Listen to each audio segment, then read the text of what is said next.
What does it mean to be rich? Is it a fancy watch, a nice car, a big house, or is it more? Robert Marley once said, "My riches is life." But what does that even mean? Let's find out. Stay tuned. All right, let's get into it. What is consumerism? Now, consumerism is the status quo. It's the current economic order. It's the story of consuming goods, stuff. You buy stuff, you consume the stuff, you use the stuff, and then you discard the stuff, you throw it away when you're done with it. This is the story that we live in, and it is how the world works, as I'm sure you were told by your mentors growing up. And yet, look where it's gotten us. All in the name of getting rich. So, allow me to propose an alternative. Producerism is not about taking or buying or acquiring or accumulating wealth. It's a completely different paradigm than that. It's about creating wealth, creating value, creating meaning, creating culture, creating abundance, starting at the most grassroots level, starting with you, because it starts with you. It starts with a change in your perspective, realizing that what it means to be human is an opportunity. Being human is an opportunity to make a difference, because it's the only living organism that really has the means to impact life and what life is like, not just for people, but for all animals and all living things on this planet. And not just now, but in the future as well. When you realize the sort of unparalleled glory of an opportunity like that, you kind of have no other choice than to become a producer rather than a consumer. And historically, that's the first step in a cultural renaissance. Being a producer is quite literally about reclaiming your humanity and creating, by innovating, by iterating, by experimenting, and by improving the world in a way that only you can. Like Tarantino said something like, what's the movie that we haven't seen because you haven't made it yet? Make that movie. Each of us has an idea in our heads that could change the world, but hasn't yet, because we haven't given it the opportunity to. We haven't realized it. Whether it's a technology or a medicine, a remedy, a story, a song, or even just like the right words organized and put together in the right order has the potential to change everything, to make waves that ripple around the world and inspire people to also take that leap of faith. And it's a cascading chain reaction. But it won't come to pass until you make it so, until you realize that idea that's within you right now. And that won't happen as long as you are or identify as a consumer within this consumerist culture. There needs to be a transcendence of that programming in order for you to actually realize your potential. And that really comes, I think, through an introspective journey of realizing that you actually are inherently a producer, and that the idea that you're a consumer is programming, and it is indoctrination. It's false. It's not true. Because like we aren't born as customers at H&M. We're born as creative, curious, exploratory little creatures. And it's not until we are essentially brainwashed by the school system that we sort of not lose that, but lose touch with that part of ourselves.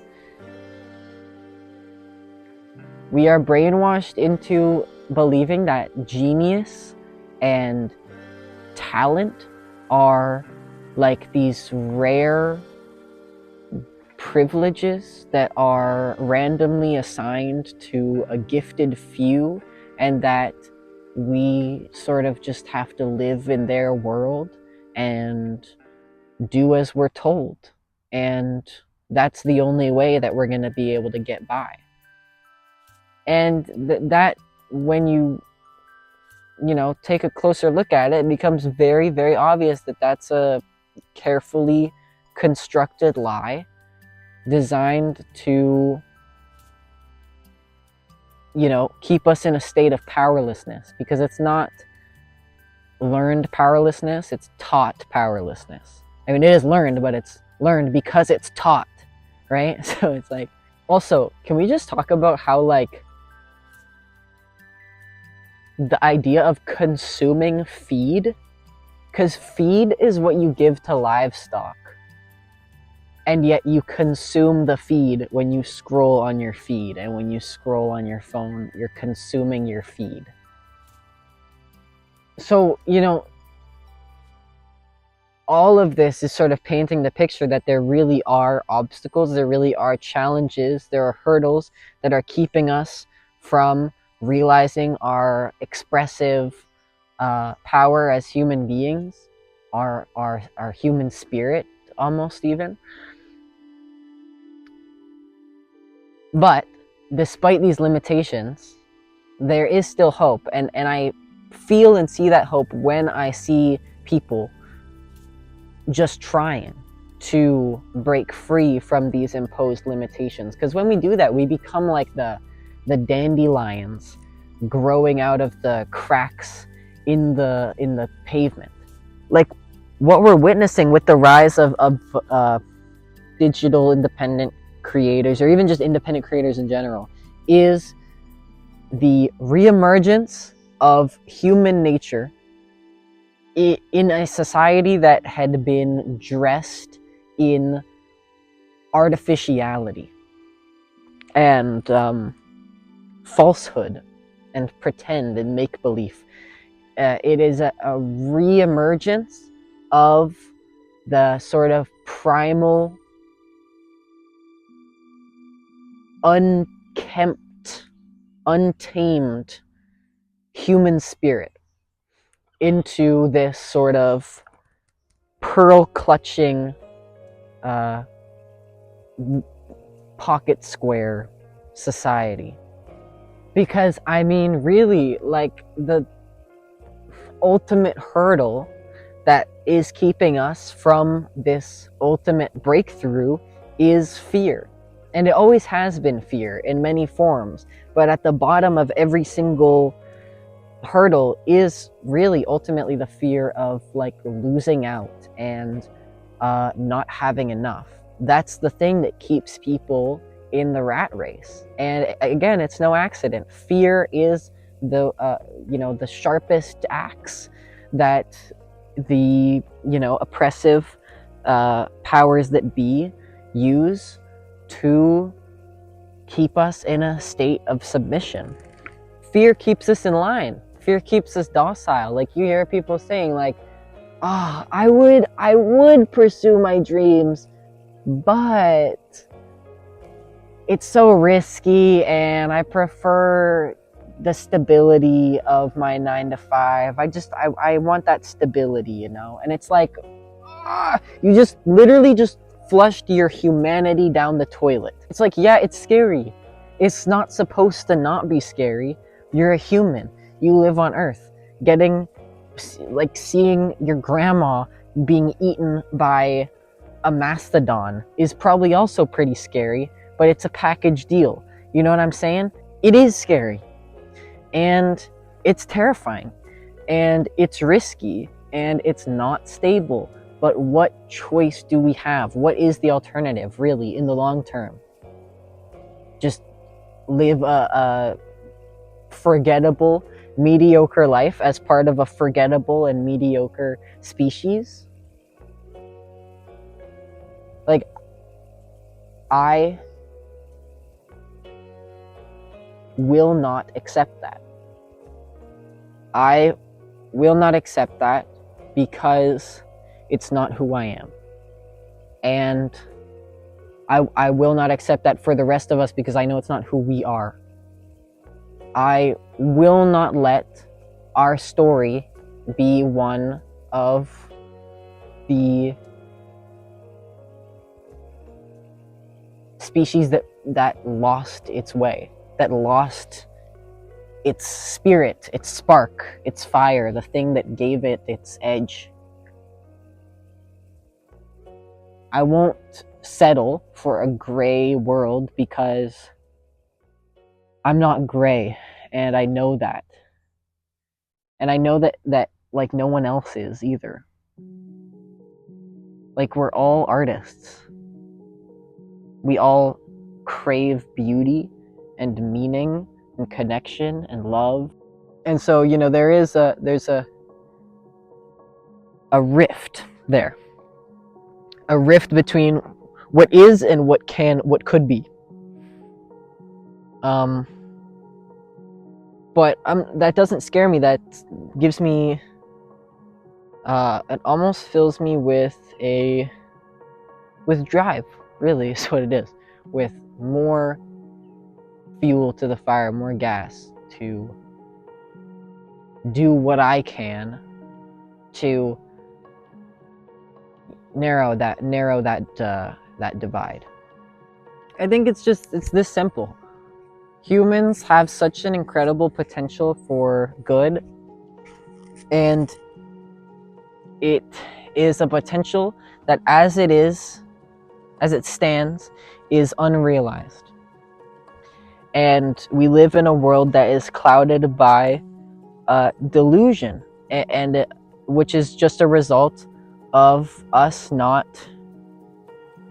having an intimate connection with ourselves and the truth of ourselves. That truth being that we freaking love. It's literally just realizing that, and the process by which we as a species come to understand that is a process that is catalyzed through individual awakenings to that. Because when we realize that as individuals, we almost can't help but spread the gospel and do literally everything in our power to enable or facilitate that realization in the hearts of other people. Because when we know who we are, we know how powerful of a force it is to be you. So like ultimately that's the road ahead, I think, is just kind of like realizing, awakening to our potential, and then realizing it, and that path consequentially leads to that same realization taking place on like a much more widespread scale. But you got to do what you got to do, and it's gonna be a long road, and there will be challenges, but you got to do what you got to do. And it can be scary, and it will be scary, but as I said, it's a package deal, and it's also like what makes life worth living, I think, is like the confrontation with the true, sometimes brutal nature of nature. And that's, to grab life by the horns and not just go along for the ride, but to actually be an active participant in life. It's that realization. That's it. And, ultimately, we're consumers because we have to eat and no one wants to starve. But the scales need to be balanced, I think. And I think really, if there's one thing that I've realized sort of on my journey about learning about economics and what money really is that it's an illusion. And richness, true richness comes from giving. When you become truly emotionally fulfilled, you won't chase material possessions anymore because you are fulfilled. You are abundant. There is nothing left to gain. The only thing really left to do is to share your inner richness with the world. Because richness is a state. It's a state of mind. I'll leave you with this. I'm rich, but my net worth is not how much money I have. It is how much I am worth to the world. My net worth. The more I create, the more I give, the more I serve, the richer I am. Not because I have more, but because everyone else has more because of me. That's producerism. And if each of us lives in that way and adopts that mindset, then we'd all be rich, even if we weren't rich. But by doing that, we would also all become materially wealthy, even though it wouldn't even matter at that point. Isn't that crazy? So that's it. Basically, that's how I choose to see things. And yeah, that's it. All right. Bye, Earthlings. Bye.